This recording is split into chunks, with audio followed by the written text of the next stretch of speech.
cerai dengan NIM 5213122012 dengan kelompok 4 di kelas A. Oke, di sini saya akan melanjutkan diagnosis yang ketiga, yang dimana itu terjadi kerusakan pada manifold absolute pressure sensor. Mungkin kita lihat beberapa komponen-komponennya, yang dimana ada vacuum chamber, intake manifold pressure, silicon chip, filter, vacuum chamber, silicon chip, dan yang terakhir yaitu intake manifold, saluran intake manifold pressure.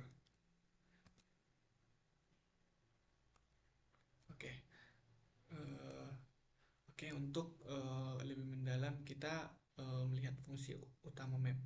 Nah, fungsi utama manifold absolute sensor atau yang disingkat dengan MAP ini adalah mengukur besarnya tekanan udara di dalam intake manifold sistem pembakaran mobil. Nah, caranya ialah memanfaatkan selang vakum yang berada di antara sensor MAP dengan intake manifold.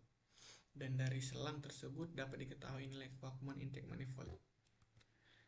Oke, adapun gejala-gejala map sensor rusak terdiri dari beberapa hal, yaitu asap knalpot yang terasa pedih di mata, drop RPM saat AC dinyalakan, RPM yang naik turun, mobil boros bahan bakar, saat mobil dalam keadaan idle akan terasa kasar hingga mesin bergetar, mobil terasa berebet dan terdengar suara dut-dutan. Hal tersebut bisa saja terjadi dikarenakan map sensor atau manifold absolute pressure sensor terlambat merespon atau tidak merespon dari tekanan kevakuman dari manifold.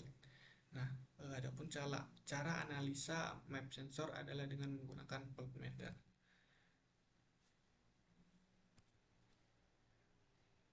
Oke, cara menganalisis sensor map yang rusak berikut langkah-langkahnya. Yang pertama yaitu dengan melepaskan koneksi konektor sensor MAP atau yang disebut dengan manifold absolute pressure.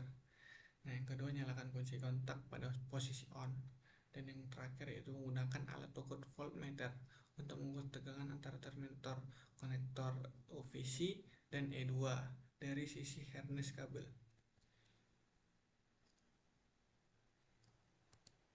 Oke, di sini kita dapat melihat bagaimana caranya, yang dimana kita menggunakan voltmeter dan melakukan tes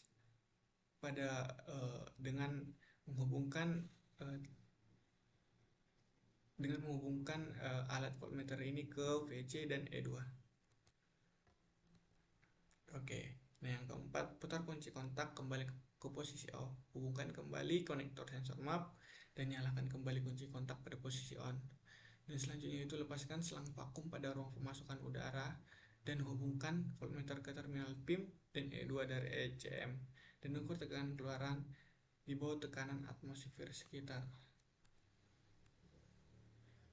Oke, kita lihat dengan gambar ilustrasi tersebut yang tadi telah saya jelaskan.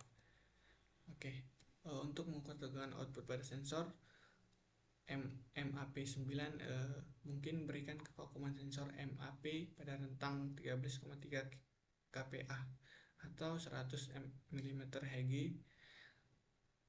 3,94 In Hg, sehingga 66,7 kPa atau 500 mm Hg, 19,69 In Hg. Nah, ukur penurunan tegangan dari langkah di atas untuk setiap segmen. Jika operasi tidak seperti yang ditentukan, ganti sensor map dan hubungkan kembali selang vakum ke ruang pemasukan udara. Oke, mungkin sampai sini penjelasan saya. Lebih dan kurangnya saya mohon maaf jika ada saya salah kata. Dan terima kasih.